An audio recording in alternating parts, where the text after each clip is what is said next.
I never imagined the moment after my husband's funeral would be the moment my own daughter turned on me. 1 minute, I was cradling Dante's casket in my arms. The next, Sarah stood in my kitchen designer purse, clicking against the marble countertop, and said words that felt like a punch to the gut. Either you go back to work or you're out on the street. In that instant, the world tilted.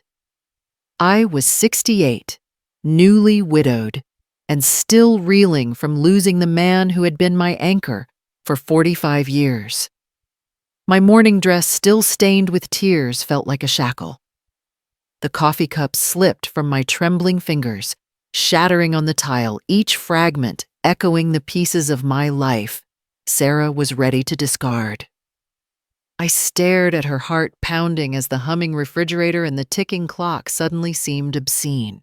Was this really happening? Was my daughter, my flesh and blood, telling me I was disposable? Shock burned through me. But in that blaze of betrayal, something else took hold, a steel-cold resolve.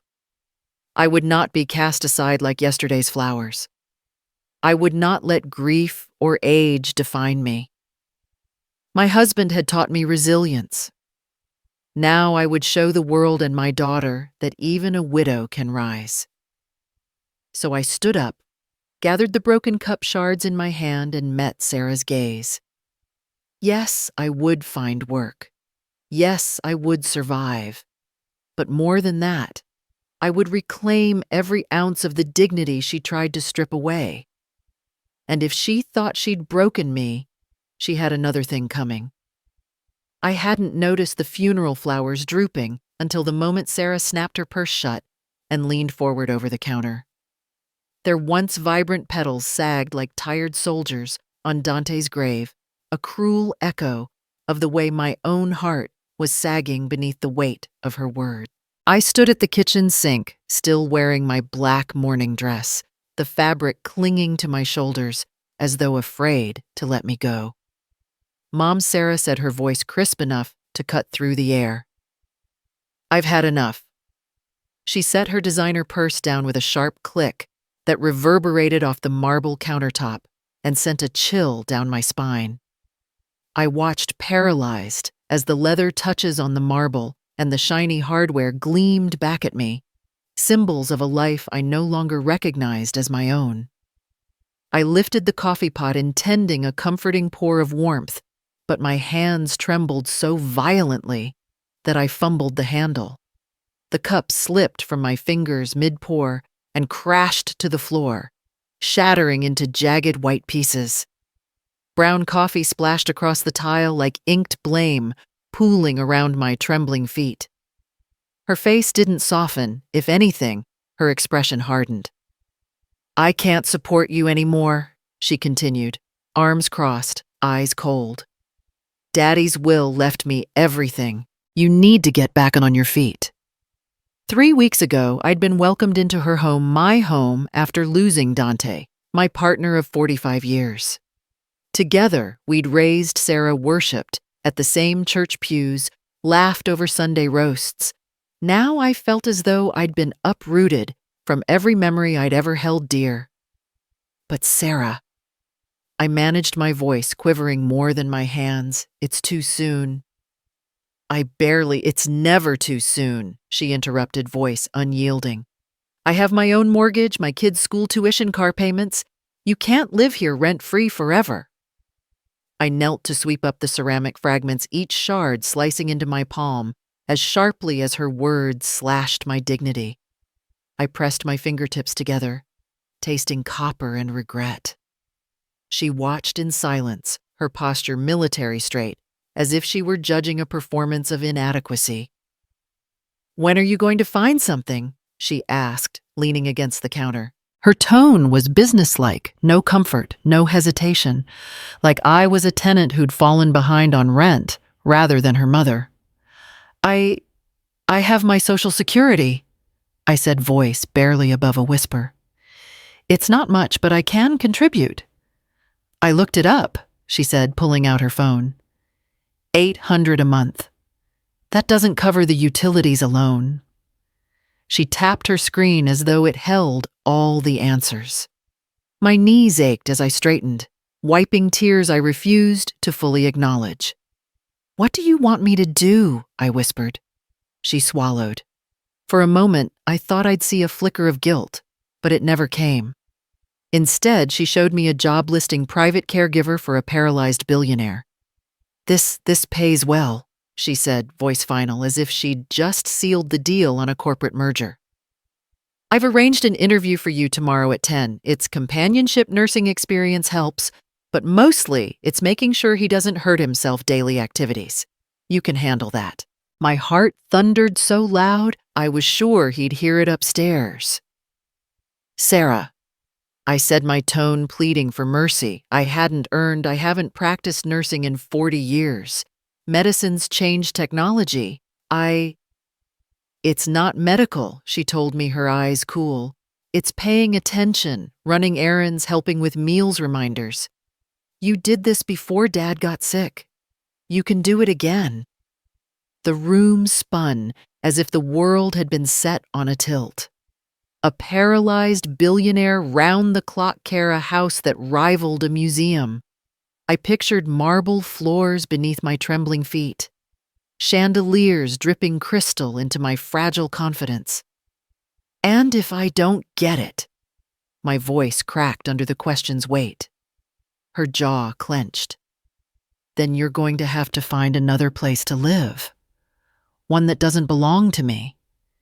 She'd said it so quietly that I almost missed it. I stared at her, searching for any sign of compromise in her unwavering eyes, but found none. My daughter, my baby girl, had become a stranger who measured love in ledger entries. I felt rage kindle behind my ribs, but the rage was cold. I was too tired to fight. "All right," I said, surprising myself with the steadiness of my tone. "I'll go." Her lips curled in what might have been relief. "Tomorrow, 10 a.m. Be on time." She walked out without another word, leaving me in the stillness of our broken home, surrounded by the funeral flowers that would soon be discarded alongside me. I pressed my palm to the counter where her leather purse had sat and inhaled the faint scent of Saffiano leather and privilege. That night, I stared at my reflection in the hallway mirror. The woman looking back at me was hushed away in widow's black cheeks, hollowed by grief. But beneath that, in the cool glint of her silver hair, I saw someone new, not a broken widow, but a survivor on a deadline. Because tomorrow at 10 a.m., I would stand in the foyer of a stranger's mansion and fight. Fight my daughter's contempt. Fight my own fear fight to keep a roof over my head. I would prove that at 68, I still had fight left in me. And I would show Sarah that I wasn't going quietly into that good night. The towering gates swung open before me as I climbed out of my modest sedan, the early morning sun glinting off wrought iron and polished stone. My heart fluttered against my ribs like a trapped bird. I clutched the strap of my purse and took a deep breath before stepping onto the circular driveway. The mansion loomed ahead, a sprawling neoclassical behemoth of white marble columns, stained glass windows, and ornate balustrades. I felt like an imposter in my sensible shoes, as though any second I'd crumble beneath the weight of all that opulence. I'd agreed to this. Sarah's ultimatum had propelled me into this unknown world, become caregiver to the paralyzed billionaire Alexander Monroe, or truly become homeless. But having said yes, I now wondered if I might regret it. A stern-faced woman in black gloves appeared at the front door before I even had a chance to ring the bell. "Mrs. Harper," she asked, voice crisp and clipped. "I'm Claire Dawson, Mr. Monroe's house manager. Please do come in." Her heels clicked on the marble as she led me through double doors carved with swirling vines. The foyer spread out like a miniature city square, floors of polished cream marble streaked with gold veins, walls hung with portraits of stern men in powdered wigs, and ceilings painted with Renaissance-style frescoes that seemed to shift whenever I glanced up. My pulse pounded. "You'll find your quarters down the east wing," Claire said, her voice echoing softly in the vast space. "Mr. Monroe will see you shortly." She paused by a sweeping staircase. "I should warn you, Mrs. Harper, Mr. Monroe has dismissed 17 caregivers in the past 2 years. He's demanding, some would say, impossible but fair if you can meet his standards." 17. It sounded like a death toll for someone's patience. My stomach twisted. "I understand." My voice felt small. "Good," Claire replied. She led me deeper into the mansion past an enormous crystal chandelier that spilled prisms of light across a hallway lined with marble busts. Each bust seemed to stare at me, cold white, unyielding. I tried not to imagine one of those stone faces disgracing me under Alex's disapproving glare. We passed a library so vast that I thought of Hogwarts shelves towering to the ceiling ladders on rails, leather-bound volumes with gilt lettering. A massive Persian rug dampened our footsteps. Claire turned and fixed me with a look that was equal parts pity and challenge. "Follow me." She opened another pair of doors into a sunlit conservatory. Floor-to-ceiling windows framed manicured rose gardens, their petals glowing pink in the morning light. A massive mahogany desk sat in the center, papers neatly stacked, a silver pen waiting. Behind it, slanted slightly toward the windows, was a man in a wheelchair, tall, silver-haired, impeccably dressed in a charcoal gray suit. Even seated, he carried the air of power. Claire cleared her throat. "Mr. Monroe, this is Mrs. Evelyn Harper." His head turned slowly, and I felt his gaze like a spotlight. His eyes were a striking shade of blue, deep, unsettling, as if he were looking straight through me. He inclined his head once formally. "Mrs. Harper." His voice was deep, cultured, with just the faintest hint of curiosity. "Good morning, sir," I said, trying to steady my shaking hands. I set my purse on the desk as instructed, fingers grazing the smooth wood. My pulse hammering, I forced myself to meet his eyes. "Please," he said, gesturing to a chair facing him. Even that chair was something out of a museum. Carved mahogany legs, cream upholstery, embroidered with gold thread. I sank into it, feeling the weight of unseen eyes upon me, those of the portraits, the busts, and most importantly, the man himself. Claire closed the conservatory doors firmly behind her, leaving us in an island of hush. For a long moment, neither Alex nor I spoke. I cleared my throat. "I thank you for this opportunity, sir." Alex leaned forward, hands clasped on the desk. "Your daughter tells me you were a nurse before you married. Is that correct?" "Yes, sir. Before Dante and I married, I worked as a registered nurse." I swallowed past a sudden lump. I hadn't worn scrubs in decades. He studied me. "That was 40 years ago, Mrs. Harper. A great deal has changed in medicine, yes, I understand." I whispered, my throat dry. "But I have cared for patients before. I know the importance of routine, of compassion and attention to detail." "Routine," he murmured, eyes flicking to a silver watch on his wrist. "Medication at precisely 7:15, coffee delivered just so, newspapers arranged in a specific order." He paused. "You understand what you're walking into, don't you?" I nodded, swallowing hard.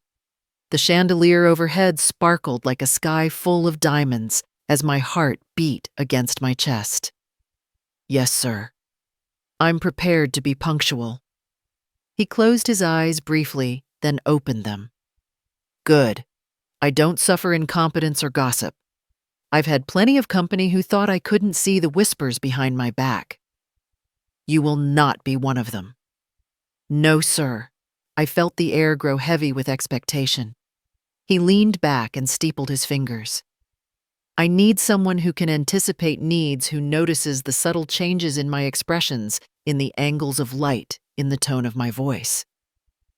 17 caregivers failed to see something. I'm curious what you will see. I took a deep breath. This was my moment to prove that I still mattered, still had the skill and the heart to do difficult work. I will pay attention, sir. I promise to learn quickly and always act with respect. He regarded me another long moment, then nodded once. Very well, Mrs. Harper. Your trial period begins now. Claire will show you to your quarters. Dinner will be served here at 6. Do not be late. Yes, sir. Claire swept back into the room and motioned me up. As I stood, Alex's eyes met mine again. Welcome, Mrs. Harper. I hope your first night is instructive. I forced a small, polite smile and followed Claire out my legs, trembling. Behind me, the conservatory doors closed with an echoing click. The mansion's grand windows and shimmering chandelier receded as I was led down a marbled corridor. I pressed my palm against the wall, each breath filling my lungs with determination. 17 had failed. Tomorrow, I would show the billionaire who hired his 18th caregiver that Evelyn Harper still had strength, skill, and most of all, unwavering resolve. I followed Claire down the marble corridor, each footstep echoing like a heartbeat. She paused before a pair of heavy oak doors carved with swirling vines. This is the sitting room where Mr. Monroe prefers to conduct interviews, she explained crisply, turning the ornate brass knob. The door swung open on silent hinges. Inside, the room was both grand and intimate, tall French windows draped in champagne silk, a Persian rug the color of autumn leaves, and across from me, a love seat, and 2 leather wingbacks arranged around a low coffee table. The morning sunlight pooled in the center, illuminating the soft scrollwork of the wallpaper, but all of it blurred and faded the instant I saw him. Alexander Monroe sat in his wheelchair, angled toward the windows. Even from behind his broad shoulders and the precise cut of his gray suit spoke of authority. Claire stopped, gave a curt nod, and slipped out, closing the door behind her. For a heartbeat, neither of us moved. Then he wheeled around, and I felt the room tilt. His eyes weren't gray. They were storm cloud steel, shifting with light and shadow. They fixed on me with a clarity that felt like an X-ray. Recognition, I told myself it must be nerves. Yet I remembered that look from somewhere distant, like a half-remembered dream. Mrs. Harper, he said, his voice rich and even.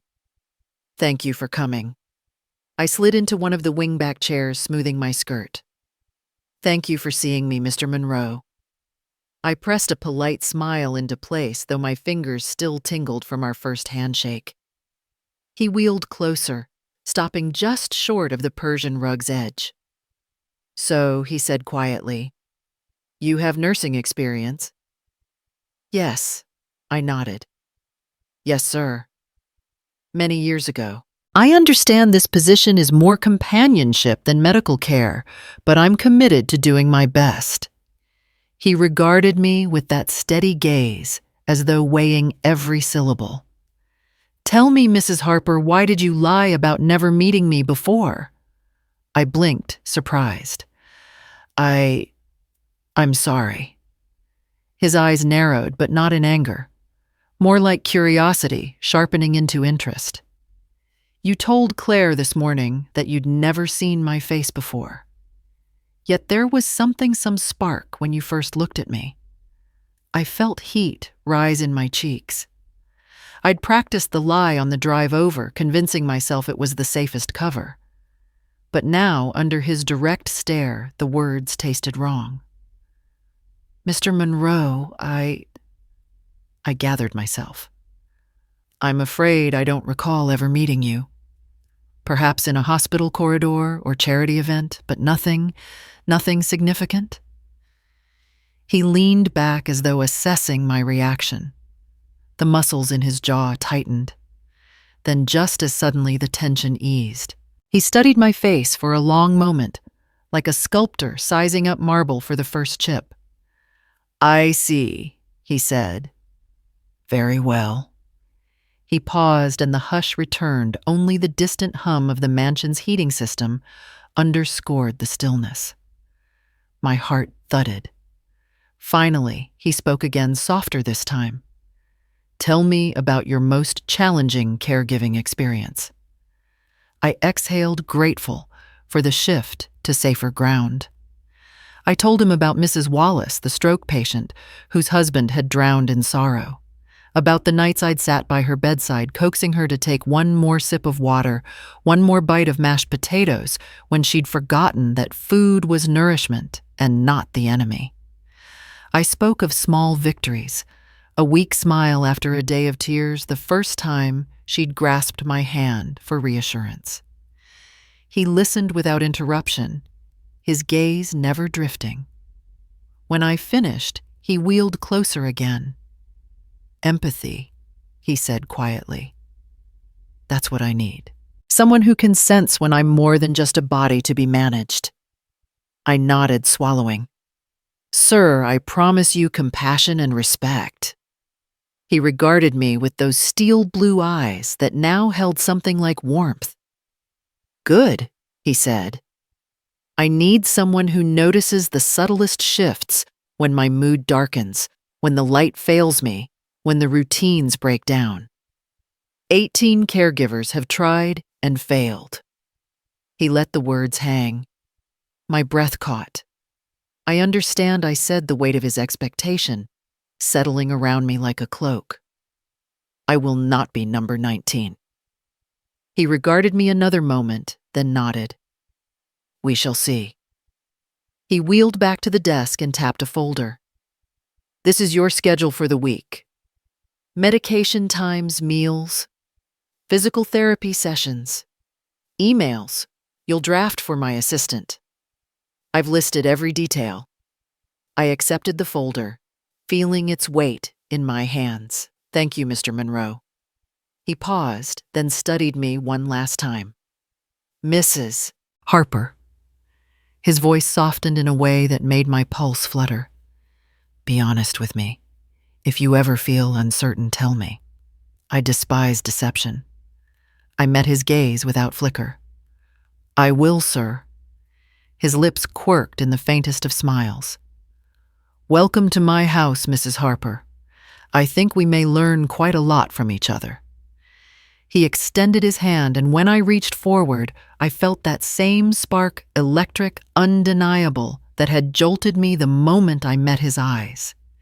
It wasn't recognition of a past we'd shared, it was the ignition of something new, something neither of us could quite name yet. As I left the sitting room, folder in hand, I realized I had a promise to keep, not only to my employer, but to myself. I would face whatever challenges this mansion, this man, and my own restless heart threw at me. Because somewhere in that charged silence, I'd glimpsed the first flicker of a connection that no amount of distance or time could ever fully erase. The first week at the Monroe estate felt less like a job and more like stepping into a finely tuned machine, one whose every gear and piston demanded perfection. On my very first morning, I learned that faithfulness to the schedule was non-negotiable. At precisely 7:15 a.m., I crept into the kitchen in my softest slippers, carrying the titanium French press and a selection of Alexander's favorite single-origin beans. I measured out 20 grams of coffee and 300 milliliters of water on the digital scale. The moment the last drop dripped into the carafe, the clock in the hallway chimed once. I poured the steaming coffee into his porcelain cup, no sugar, 2 tablespoons of half and half, and carried it on a silver tray to the sitting room. He sat in his wheelchair by the window, gazing out at the dew-kissed magnolia trees. His gray suit was impeccably pressed, and even in the soft dawn light, his steel blue eyes were sharp. I placed the tray on the small side table, set the cup directly in front of him, and stepped back. He raised a thin eyebrow. Exactly on time, he said, voice low and approving. I allowed myself a small, relieved smile. Sir, I believe punctuality is the first courtesy. He nodded once, then sipped. I busied myself straightening the newspapers laid out beside him. They weren't arranged by date the way most people might expect, but by headline length from shortest to longest. This morning's top story's a 2-word teaser about a local gala moving to a 40-word deep dive into international finance. I counted characters. 21, then 38, and so on until the last broadsheet front. Its headline, nearly a full paragraph, sat precisely at the end of the row. He watched me as I finished. Sometimes it unnerved me, his eyes tracking my every movement, as if assessing my worth for reasons beyond the job description. But most mornings, I reminded myself it was simply part of his exacting nature. At 8:00 a.m., I escorted him to the conservatory for physical therapy. The sun streamed through the glass walls, and the scent of jasmine wafted in. His physical therapist, a calm young woman named Marisol, guided him through seated stretches. I refilled his water glass at precisely 2-minute intervals, no sooner, no later. He complained just once. Why so rigid, he asked as I offered the glass at 8:07. Because dehydration doubles the likelihood of cramps and fatigue, I answered, keeping my voice steady. He looked at me for a long moment, then took the water. I see. After therapy at 9:30, I escorted him back to his desk for his first round of emails. His assistant left him a stack of printed messages, each one flagged, prioritized, and color-coded. He read each aloud, and I typed his dictated responses into the tablet, my fingers flying over the keys. Not once did he have to ask me to correct a typo. Lunch was always at exactly 12:15 p.m. I prepared chicken salad on lightly toasted brioche, a side of melon slices, cut in uniform half-moons, and a small glass of iced green tea, chilled to 42 degrees. He ate with mechanical precision.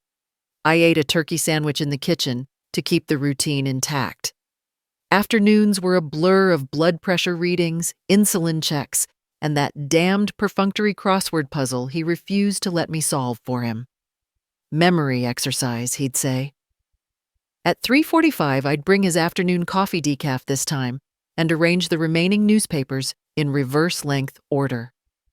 It was a small comfort for me to sense him relax as he scanned the headlines. By the end of day 5, I thought I had the routine memorized until Friday morning. I arrived at 7:15 on the dot and found the coffee tray all ready on the side table. Alexander sipped, eyes fixed on me. I did this myself, he said softly, just to see if you'd be exactly on time. I bit my lip, a blush warming my cheeks. I apologize, sir. I should have announced myself. He set the cup down and wheeled toward me. No apology necessary. I merely wished to test your reliability. He paused, his gaze intense. You passed. I exhaled. Thank you, Mr. Monroe. He studied my face.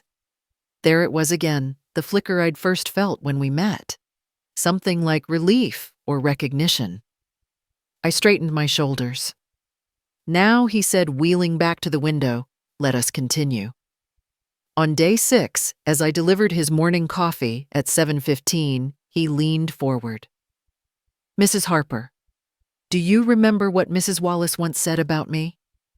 I stopped mid-step. She said you were unapproachable, Mr. Monroe, that I'd need to learn to carve my way through your walls. He gave a thin smile. Yes. And you've done well so far, but there is one more test. My heart stuttered. Test? He tapped his watch. Tell me what time we began therapy this morning. I retrieved my mental metronome. Precisely 8:00 a.m., sir. He nodded. Excellent. And how long did you wait to refill my water? 2 minutes, sir, I answered confidently. He wheeled closer. Good. Now tell me who Mrs. Harper is beyond caregiver. I met his gaze, feeling the hum of my own heartbeat. Mrs. Harper is the granddaughter of a small-town schoolteacher, a former nurse with a lifetime of tending to others. She is someone who values order and learns quickly to adapt. He studied me as if contemplating whether my answer revealed the truth. Then he exhaled. You've passed Evelyn Harper. My throat tightened. Thank you, sir. He wheeled back slowly, sutured himself to the routine once more. But I felt something shift in that moment, no longer simply a girl arriving on time, but a woman who mattered.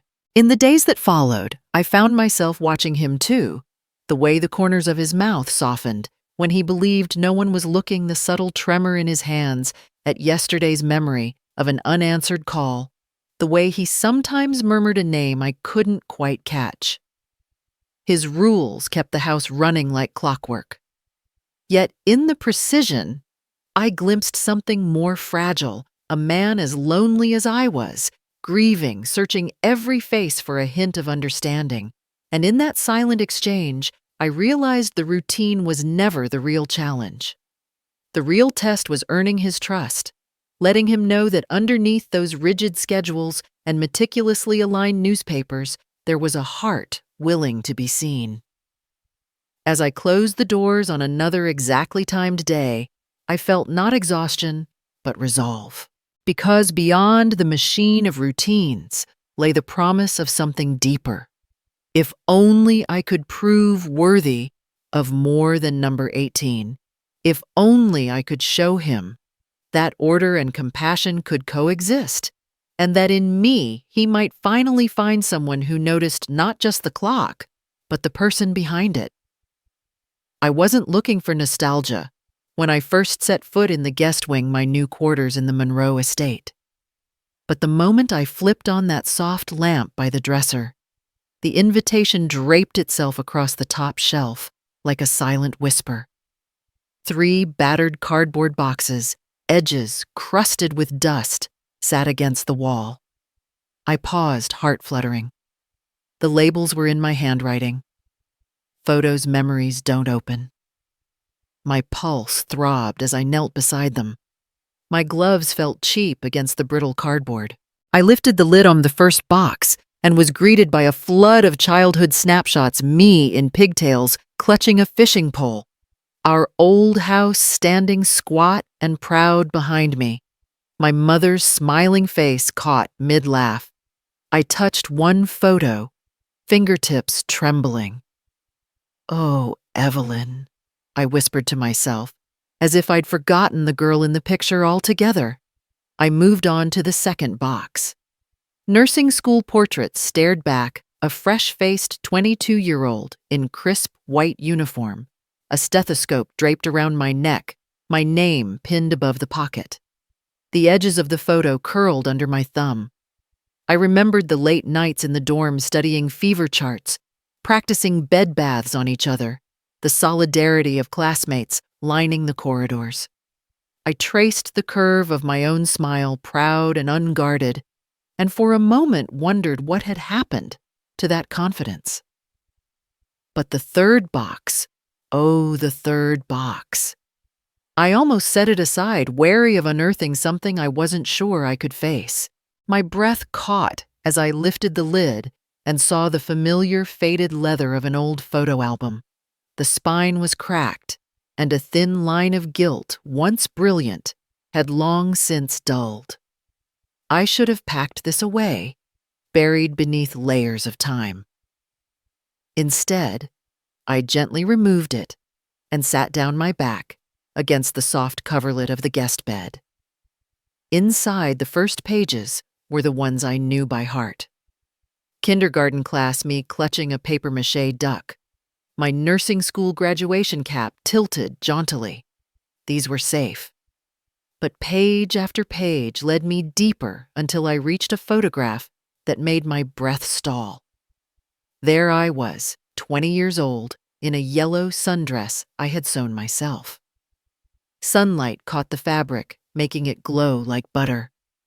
My hair was long swept back with a ribbon, and I laughed, head thrown back, in that moment of careless joy. But it was who stood beside me that stole my breath. A young man, dark hair swept back, jaw square, and eyes a stormy gray. His arm was around my waist, pulling me close. He wore a crisp white shirt and a mischievous grin that mirrored mine. Alexander Monroe. My heart pounded so loudly, I thought he might hear it from the next room. The years had softened his features, added silver at his temples, but those eyes, they were unmistakable. I stared, my throat thick. The boy who had whispered promises of forever at the county fair, who taught me to dance under dim streetlights, who swore he would return from the city with a fortune just for me. My hand trembled across his face in the photograph, the way I remembered touching him that night, tracing the line of his cheek, memorizing the warmth of his skin. I remembered the station platform, the fat rivets in the wooden benches, the smoky breath of that last goodbye. He had kissed me so fiercely I thought I might melt, but the train whistle blew, and reality ripped us apart. I closed my eyes, willing the tears away. With shaking hands, I pushed the photo to the edge of the bed. "This is personal," I stammered. He hesitated only a heartbeat before reaching out, fingers brushing mine as he took the album. He settled on the edge of the bed and opened it to the same page I had. I couldn't look, so I stared at my hands, twisting my wedding band, Dante's band, on my finger. After an eternity, his voice broke the silence. "I thought I'd lost these," he said, tracing the outline of my younger self with his fingertip. "I haven't looked at them since—" He didn't finish. Neither did I. The weight of half a lifetime pressed between us in that dim guest room. The child I once was and the woman I had become met in his silent gaze. Finally, I swallowed and met his eyes. "I thought maybe you were gone," I said, voice shaking, "that you'd moved on and forgotten." He closed the album, pressing his thumb to the leather cover. "I never forgot," he said softly. "I tried. I thought that losing you meant I had to lose everything we were, but I kept these because I hoped. I don't know what I hoped." My heart ached, remembering the cavern of loneliness that had swallowed me whole after Dante died. I thought I had nowhere left to turn, yet here he was, old flame and new master of my days, gazing at me with an intimacy that defied his wheelchair, his stern routines, his loneliness. "I'm sorry," I whispered. "I didn't realize." He closed the distance between us, gently placing the album back in my lap. "No apologies," he said. "We both found ourselves in different places, but here we share something beyond time." His words settled in me, warming the chill that had followed Dante's death. The yellow sundress glowed in my mind's eye and in his. 800 coffee cups, 17 demanding caregivers, rigid schedules, and newspaper headlines, all of it paled beside this discovery. We sat there, 2 generations separated by distance, but bridged by a photograph.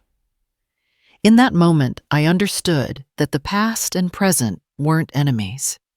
They were pieces of a puzzle that only made sense when placed together. He reached for my hand again, and this time I kept it. "I don't know what comes next," he confessed. I nodded, tears finally spilling freely. "Neither do I, but maybe we can find out together." He offered me a soft, hopeful smile. "I'd like that." I let the photograph album rest between us, no longer a sealed secret, but a testament to endurance, to memories unearthed, to the strange promise that some loves never truly die.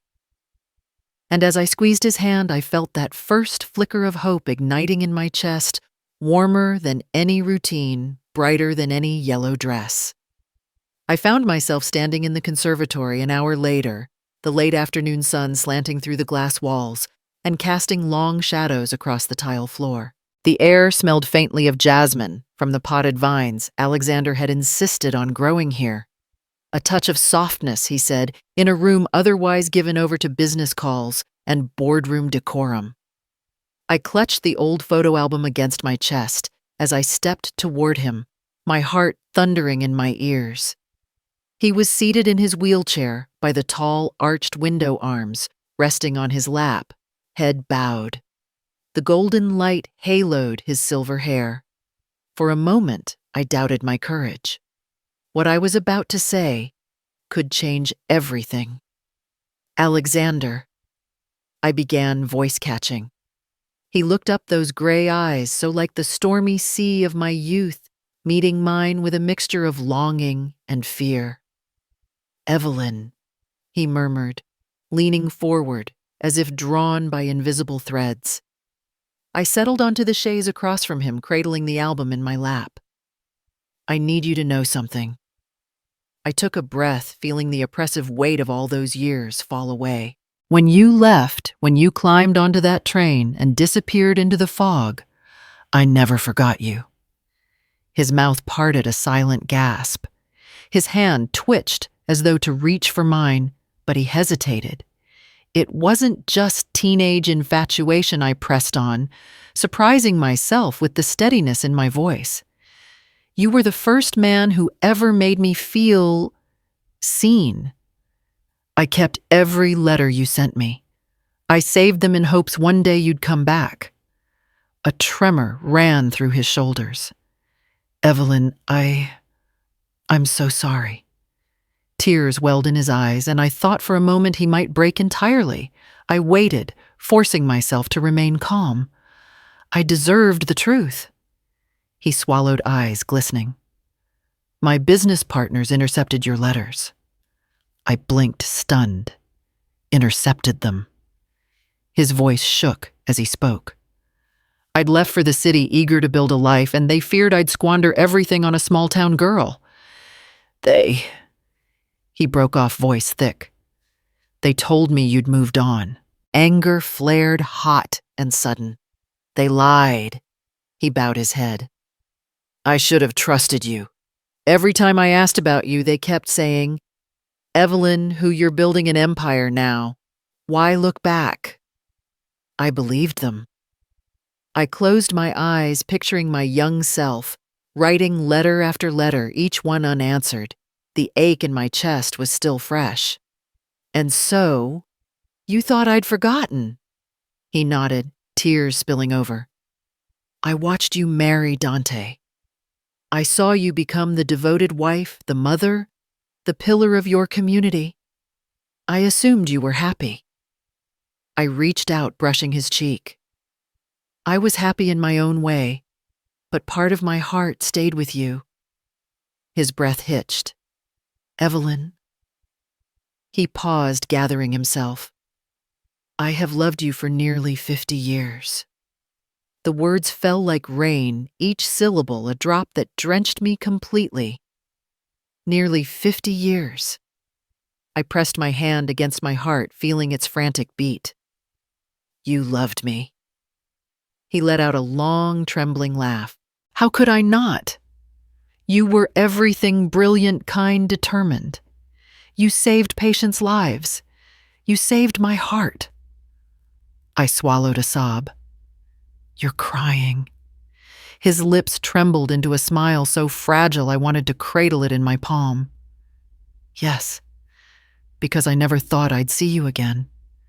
Because I'm a fool who let ambition blind him to what mattered most. I drew in a trembling breath. I'm sorry you suffered alone.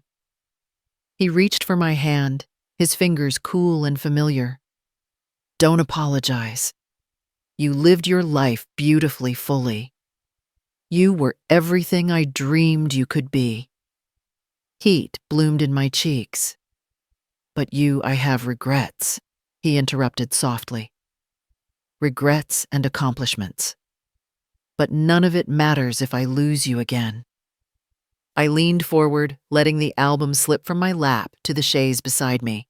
It fell open to that photograph, the sundress, the laughter, the promise. Is there a way back? I whispered. Can we pick up these pieces? He brushed the album's yellowed page with a gentle finger. I want to try. Not as your caregiver, not as your patient, but as the man who loved you before everything fell apart. His confession hung between us, the golden light bathing us in forgiveness. I closed the distance and cupped his face, fingertips tracing the lines that life had carved into him. I want that too, I said, and the words tasted of hope. He bowed his head, pressing his forehead against mine. Softly, he breathed, I promise to never let you go again. My tears fell freely, then tears of sorrow for the years we lost, tears of relief that we had finally found our way home. I curled my hand into his hair, laughter and grief mingling on my lips. We'll figure it out, I murmured. One day at a time. He smiled, eyes bright with unshed tears. One day at a time, he echoed, in that sunlit conservatory surrounded by the green tendrils of jasmine and the echo of old promises, we began to write the next chapter.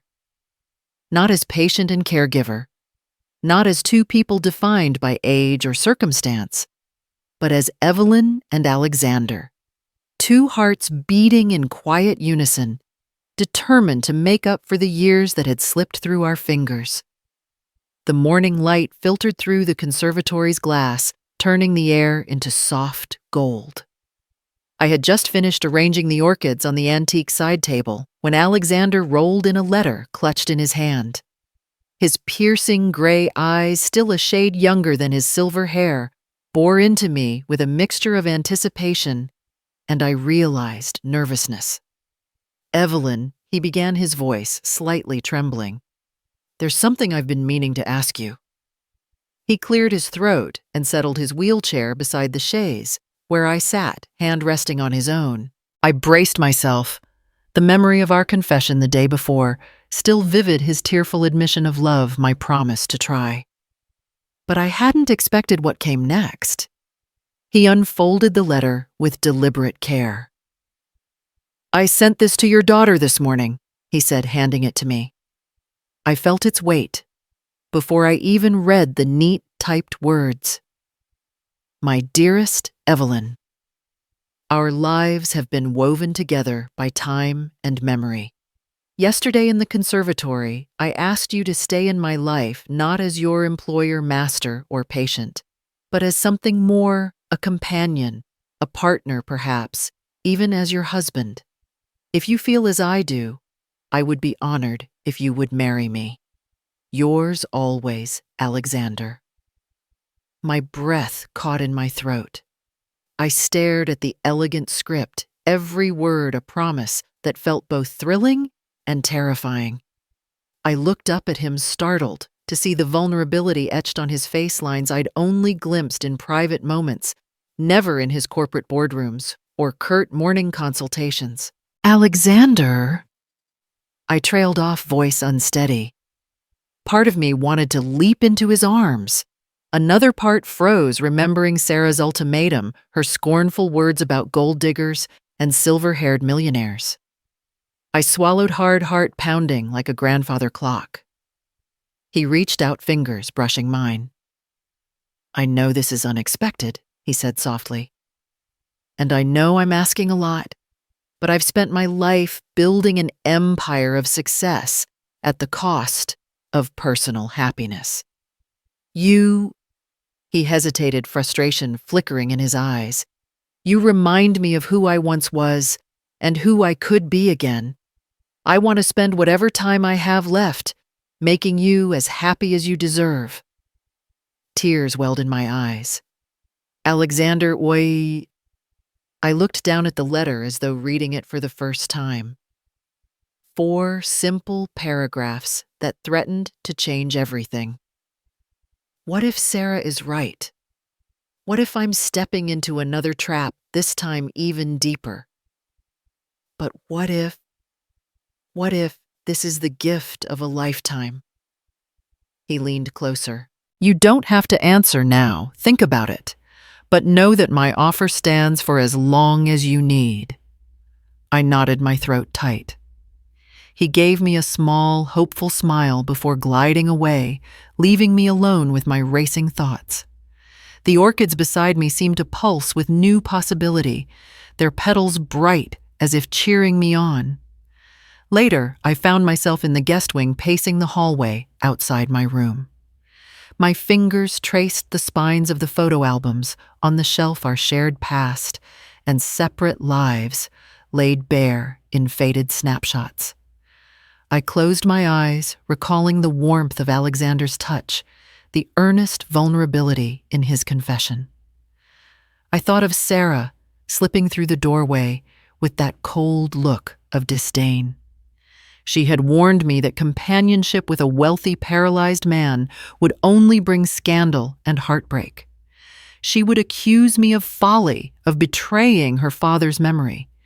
She might even threaten to disinherit me, or worse, disappear from my life entirely. A laugh escaped me, half sad and half brave. I was 68 years old, too old for naivete, some would say.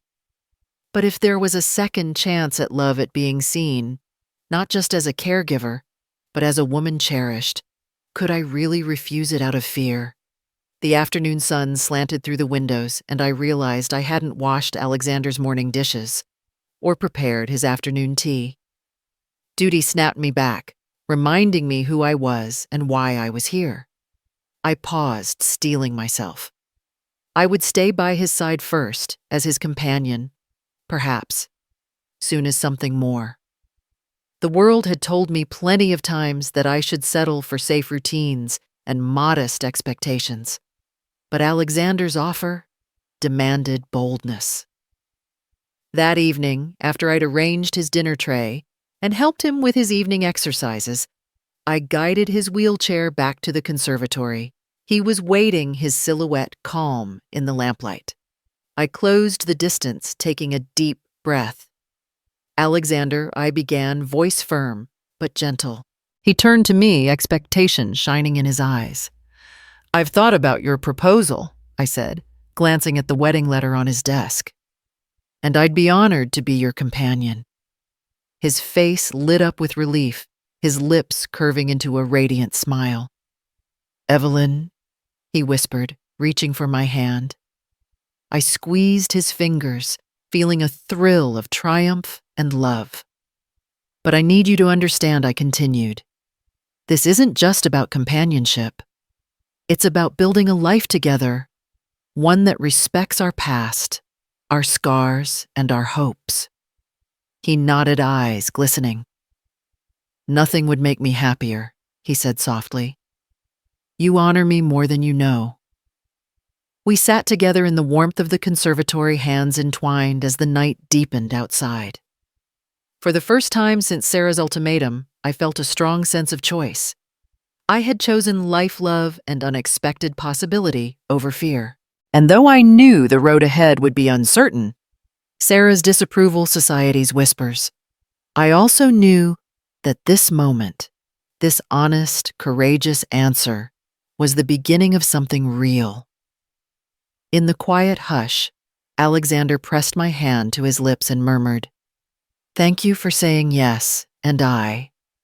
Evelyn Harper, widow no longer bound by loss or obligation, whispered back, "Thank you for giving me something to say yes to." The study door clicked shut behind Sarah, and for a heartbeat, I braced myself, heart hammering, breath caught. Alexander sat behind his massive mahogany desk, the glow of his banker's lamp shimmering off the stocks of legal papers scattered before him. His gray eyes were fixed on my daughter, sharp and unyielding as steel. "Sarah," I began, my voice a soft tremor. "What are you doing here?" She didn't lower her gaze. Her designer heels clicked on the Persian rug as she crossed the room, purse dangling from one wrist like a weapon. "Don't pretend you don't know," she said, voice as cold as winter rain. She stopped just behind my chair, leaning in so I could feel the chill of her perfume. "You're living in my house, my childhood home, with some rich man who happens to be paralyzed." Tell me, Mom, how long until you drain him dry? My stomach twisted, but Alexander's sudden fluid movement in the wheelchair stole my attention. He'd grown taller these past weeks, no longer just the powerful tycoon I'd served, but a man transformed by love and conviction. He rolled around the corner of the desk, wheels humming softly, and placed himself between Sarah and me. Evelyn is not gold digging, he said, voice low but firm. His fingers gripped the desk's edge. If anyone is using anyone, it's you. So let's be clear on that. Sarah's nostrils flared. You call yourself a grandfather, but you're letting her rewrite history and clean out my inheritance. Alexander's eyes blazed. She's not interested in your inheritance. He leaned forward, hands planted flat. I have already rewritten my will. Every last penny will go to charity, to causes I believe in: children's hospitals, women's shelters, educational scholarships.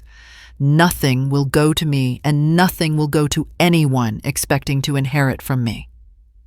Her mouth snapped shut, as though she'd bitten her tongue. The words hung in the air like challengers daring her to respond. I felt the warmth of his hand at the small of my back, a quiet reminder that we were allies here. I drew in a ragged breath. Sarah, I know this looks strange, but Alexander and we found a love that neither of us dared hope for again. He's been perfectly clear this isn't about money. It's about spending our remaining years together. Sarah's gaze darted between us. Remaining years, he's 80. You're nearly 70. How is this anything but a feeding tube for your emotional emptiness? Pain flared in me, but Alexander's fierce defense steadied me. He turned his wheelchair so that his desk faced Sarah directly. Are you done? He asked. Do you think I need a feeding tube for companionship? I am not helpless. Evelyn chose this life with her eyes wide open. And I chose her. Sarah's cheeks paled, but she squared her shoulders, digging her own heels in. You're deluding yourself. She's lonely. You're vulnerable. It's predatory. I shook my head, finding my voice at last. No, Sarah. Predatory would be someone who deceives and abandons. But look at me. I am safe here. I have shelter, respect, love. This life is everything I dreamed I could still have. I gestured between us. And Alexander, I touched his hand, is everything I deserve. Alexander's gaze softened at me for a moment, then refocused on Sarah. Perhaps you're projecting your own fears. You think if Mom has happiness, there's less for you. But your inheritance is your own, and it's secure. No part of my estate will ever touch your mother. He held up the trust documents, their crisp letters proof of his words. Sarah's eyes flickered to the papers, then back to me. The icy mask she wore cracked slightly, revealing desperate uncertainty. You're serious, she whispered. He inclined his head. Every word. Sarah turned to me, her voice trembling. Why didn't you fight for Dad's will? Why give up your home so easily? I swallowed, recalling that painful morning Sarah had delivered her ultimatum while the funeral flowers drooped on the mantel. Because life is no longer about clinging to what was, but about embracing what can be. Your childhood home meant everything to me, but it meant more to you. I honored that. Now I'm building something new with Alexander. Silence pressed in. Finally, Sarah sank onto the leather guest chair, head in her hands. I thought I was doing the right thing. I thought I was keeping you safe. Alexander wheeled forward and offered Sarah a handkerchief from his desk drawer. Safety isn't prisons, he said quietly. It's the freedom to live fully even when it scares us. She took the handkerchief, wiping her eyes. I'm sorry, she said to me, voice cracking. I was cruel. I reached out gently, brushing her hair away. You were afraid. Fear can make us lash out at those we love.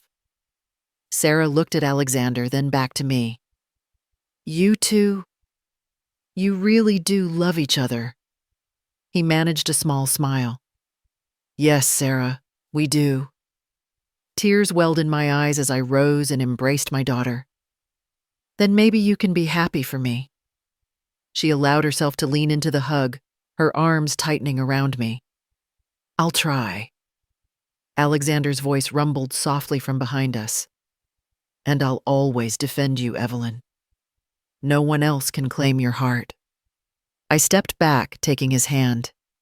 "Thank you," I whispered, "for everything." Sarah stood smoothing her skirt. She gave Alexander a tentative nod of respect, an unspoken apology for doubting him.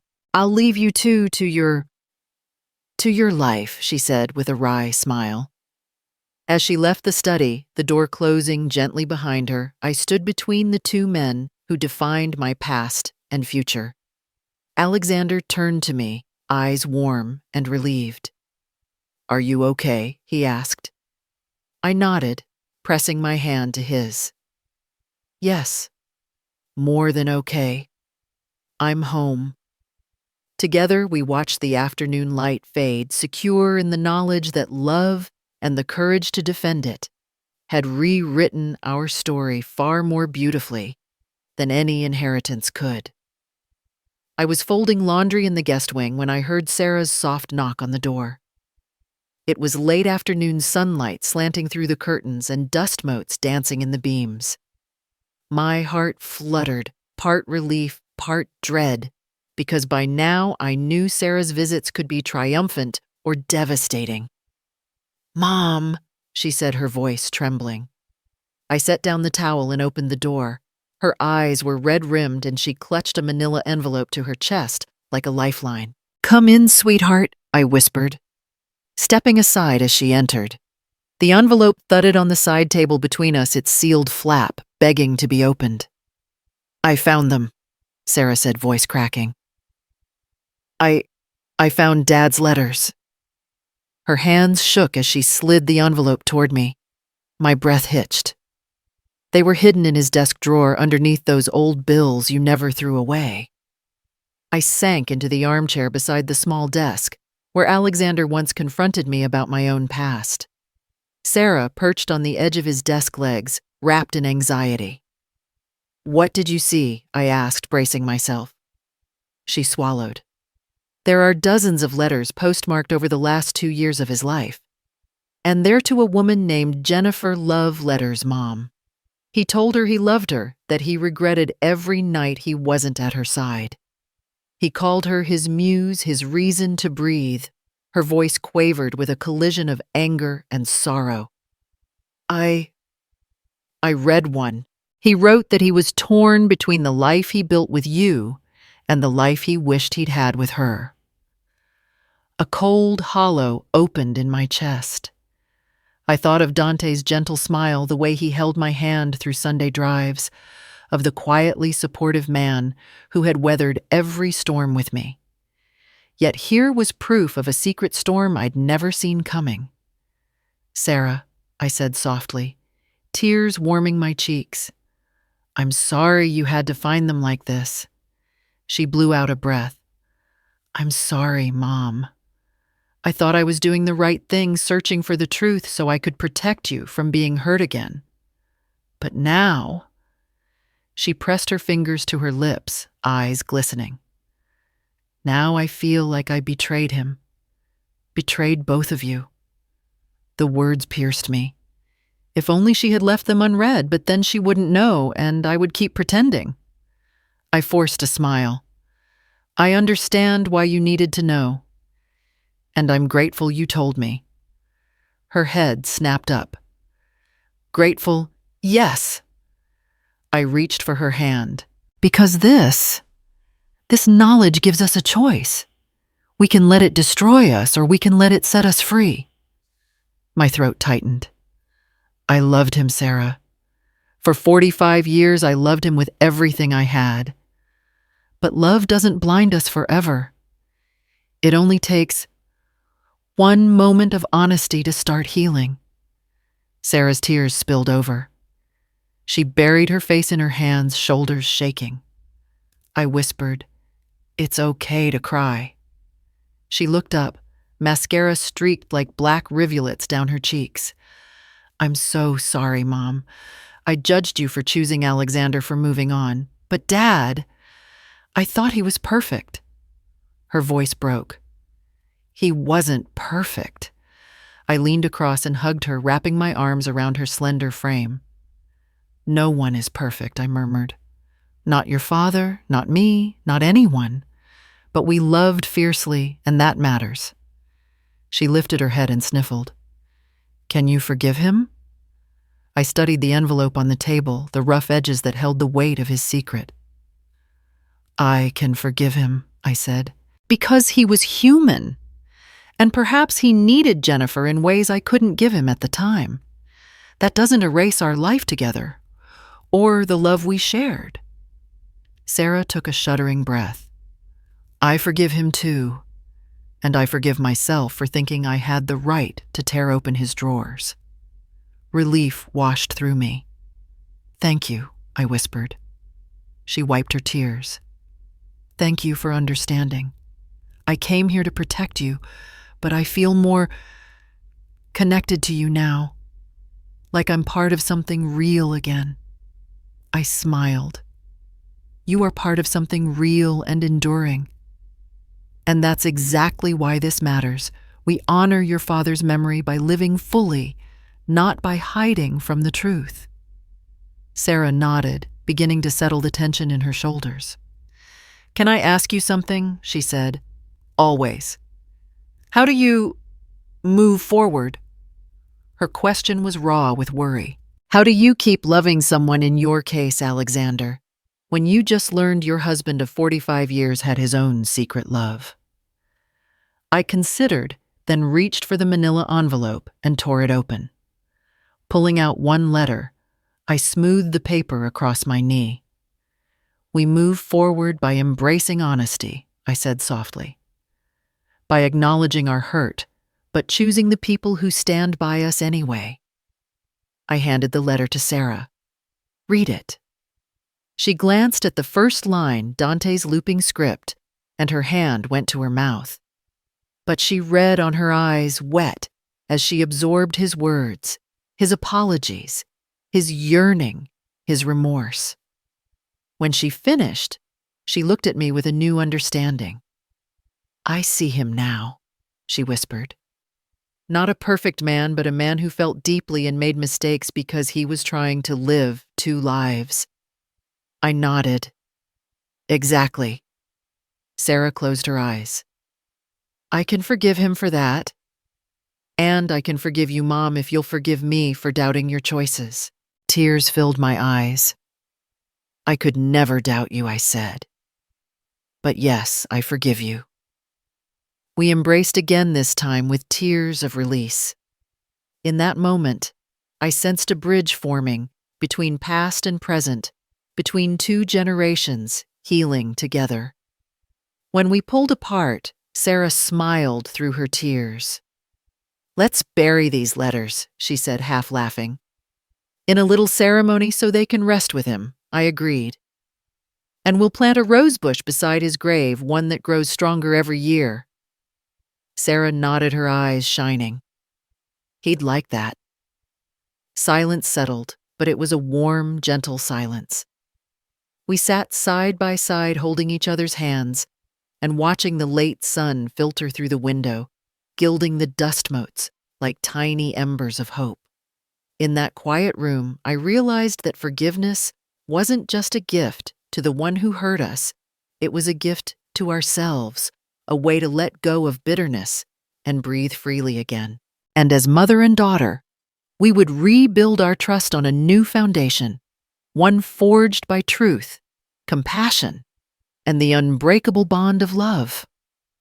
The last of the cider pitchers was set on the table, just as the afternoon light softened through the dining room windows. I stepped back to look at the scene, a tableau of hard-won peace. Around me sat the people who had chosen to stand by my side, Miguel, the ever-reliable security guard, Janet, our newly promoted floor supervisor, Maria, whose family I'd come to care for like my own, and Detective Ruiz, whose quiet persistence had kept Ember Holbrook from slipping through the cracks. I straightened my apron one last time, smoothing its front. "Everyone ready?" I asked, my voice betraying only a hint of the nerves fluttering through my chest. They all smiled and nodded. This, I thought, was the real meaning of family, the bonds we choose, forged by loyalty and compassion, rather than blood. We gathered at the head of the table, which groaned under the weight of turkey stuffing roasted vegetables and two spectacular pies, pumpkin and pecan, baked by Helen, my faithful assistant. I lifted my glass of cider and cleared my throat. "Before we eat," I began, heart swelling, "I want to say thank you. Thank you for being here, for believing in me, and for standing up for what's right." Detective Ruiz, in his crisply pressed uniform, inclined his head. "There's one more bit of news," he said. My pulse quickened. Had Ember tried another escape? He held up a neatly typed sheet of paper. "Ember Holbrook has just been formally charged with identity theft insurance fraud and conspiracy to commit murder in the death of her aunt, Eleanor Sage. Prosecutors have also filed a petition for first-degree murder based on the exhumation evidence." A hush fell. Miguel's jaw tightened. Janet reached over and squeezed my hand. Even Maria's normally bright face went pale. But I squared my shoulders and raised my glass higher. "To justice," I said, voice steady, "and to all of you who refused to look the other way." They clinked glasses with me, eyes solemn but fierce. I drank deeply, feeling the warm cider spill like quiet triumph down my throat. Then Maria jumped in, raising her own glass.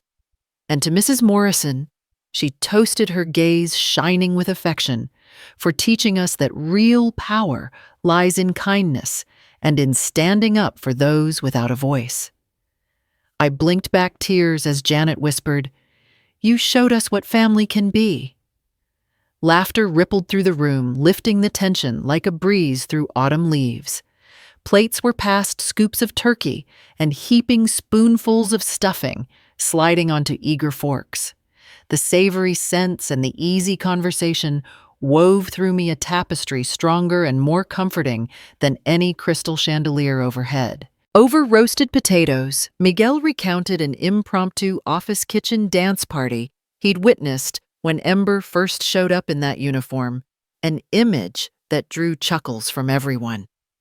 Janet shared how her grandchildren couldn't stop talking about the Thanksgiving baskets she'd personally delivered to their classroom. Maria added that her son had been the first in his family to graduate high school, an achievement he credited to the scholarship program I'd started in Eleanor's name. Between bites of sweet potato casserole, I found myself laughing so freely that I nearly startled myself. That laughter, that warmth, had been missing for too long. Detective Ruiz cleared his throat gently and lowered his voice, though he grinned as he did it. "You know," he said, "when I first walked into this mansion 6 months ago, I thought I was here to investigate a strange caregiver arrangement. I never imagined I'd end up here for Thanksgiving, celebrating real justice with a family I didn't know I had." I nodded, swallowing a mouthful of green beans. "It's funny how life turns out," I said. "Sometimes the people you least expect become your anchor." He raised his eyes to mine, sincerity plain on his face. "You saved more lives than you know, Evelyn, including mine." Heat rose in my cheeks, and I lifted my glass one more time. "To new beginnings," I said, my voice unsteady with gratitude to justice served and to the family we choose and fight for every day. They raised their glasses. To Evelyn came the chorus, and I felt the swell of something I hadn't felt in years, hope. As we ate the pies, Maria's luscious pecan and Helen's perfectly spiced pumpkin, my heart felt light, unburdened by past betrayals. Ember's fate was in the hands of the law. My son's home was restored to me. My chosen family sat shoulder to shoulder around my table, a testament to the truth that kindness and courage outlast cruelty. In that moment, the softly falling dusk outside faded into insignificance. Nothing else mattered but this, a circle of friends, raised glasses, and a promise that from now on, every Thanksgiving would be a celebration of what truly endures: love, loyalty, and the unbreakable bonds we forge when we choose to stand together. I sit here beneath the broad branches of our old oak, its limbs gnarled and etched with decades of seasons, just like the lines on my hands. Beneath this tree, my grandmother rocked my mother in her lap back in the 1920s, whispering stories of planting victory gardens during wartime. Here, my mother taught me to tie my shoelaces and coaxed saplings to sprout from acorns she collected in the fall. And here I am now, Evelyn Harper, widow, caregiver, rekindled bride, remembering how each of those women faced storms and still lifted their faces toward the sky. Alexander and I found this tree together last spring when he wheeled me out here after my first frantic night at his mansion. I remember the tension in his shoulders, as if he feared the wind might snap us both in two. I held on to the wheelchair's armrest and drew a shaky breath, feeling the oak's steady presence seep into my bones. "It's older than any of us," he murmured, his gray eyes shimmering like morning mist. And indeed, it is.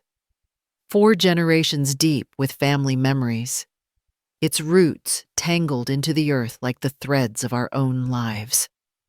I stroke the mossy bark now and think about how my mother survived the Depression by selling hand-knit sweaters door to door. I think about how she raised 3 children on a teacher's salary, while the world around them still bore the scars of war. She taught me resilience, that you can plant a seed of hope in the hardest soil and coax it to life. I feel her presence in the dappled light that filters through the leaves. Alexander's hand finds mine warm and reassuring. He pauses at the path's edge, his wheelchair angled so I can see him clearly. "Do you think we'll have grandchildren playing here someday?" he asks, a playful lilt in his voice. I turn to look at him, my heart swelling. If spring unfolds its promise, yes, someday. And maybe they'll hear stories about the women who came before a great-great-grandmother who kept the family together through the worst of times, a grandmother whose laughter never faltered, a mother who never let the world steal her kindness. I squeeze his hand. They'll know that love endures, I say. That sometimes you plant your hopes and let time do the rest. The wind carries a hint of warmth, rubbing the last chill from early March. Beneath us, the grass is already stirring.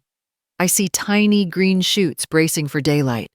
In those tiny green shoots, I see my own rebirth. At 68, I didn't expect new beginnings yet.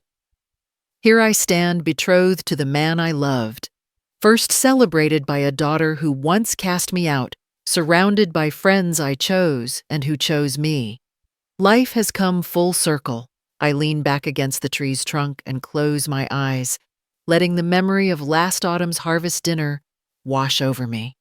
The laughter, the clinking of glasses, Detective Ruiz's congratulations, Janet's proud tears, Maria's heartfelt toast, each moment a petal in the bouquet of my second chance. Right then, I never thought I'd laugh so freely again. Yet laughter brought me here beneath this oak, reminding me that joy can sprout from the most unexpected places. "Tell me," I murmur, "what do you see when you look at this tree?" Alexander turns his head, the afternoon sun glinting off silver in his hair. "I see strength," he says after a moment, "and I see families. My parents built the company I run under that same ethos, standing tall together, even when the winds raged. This oak reminds me of that." I nod, picturing my grandmother's sepia photographs tucked away in dusty albums, her hands cupping seedlings, her eyes full of certainty. My mother clutching a newborn me as she balanced her day job and night classes. My daughter Sarah, broken but brave, who came back to sit at my table. Tears in her eyes confessing the affair letters she'd unearthed. All of them part of the ring of strength that binds us generation to generation. Alexander's voice pulls me back. Evelyn. He says I've had the privilege of leaning on strong shoulders my whole life. Now I hope I can be your shoulder as you've been mine. Tears blur my vision, not of sadness, but of gratitude. His wheelchair rests on the carpet of soft earth, the same earth that held my grandmother's feet when she vowed to build a better life for her daughters. I place my hand over his. You are, I whisper. You already are. We sit for a long moment, companionable in silence, as a pair of bluebirds alight on a low branch and begin their spring duet. The promise of new life rings in their song. I inhale the scent of damp earth and budding leaves, pulling it into my lungs like elixir. I feel my heart expand wide enough to hold the past's lessons, the present's tenderness, and the future's bright possibilities. When I open my eyes again, Alexander tilts his head back to catch my gaze. Shall we? He asks gently, indicating the winding path that leads back to the house. I rise, brushing off a few wisps of grass, and turn to face him. Let's, I reply. There's work to do, gardens to plant, memories to keep, love to tend. He wheels forward, and I follow, stepping lightly into the soft spring air. Beneath the oak's watchful branches, the lineage of resilient women stands with me, their stories carried on the breeze. And as I walk into this new chapter, my new life with Alexander, my heart is full, my roots deep, and my spirit ready to bloom once more.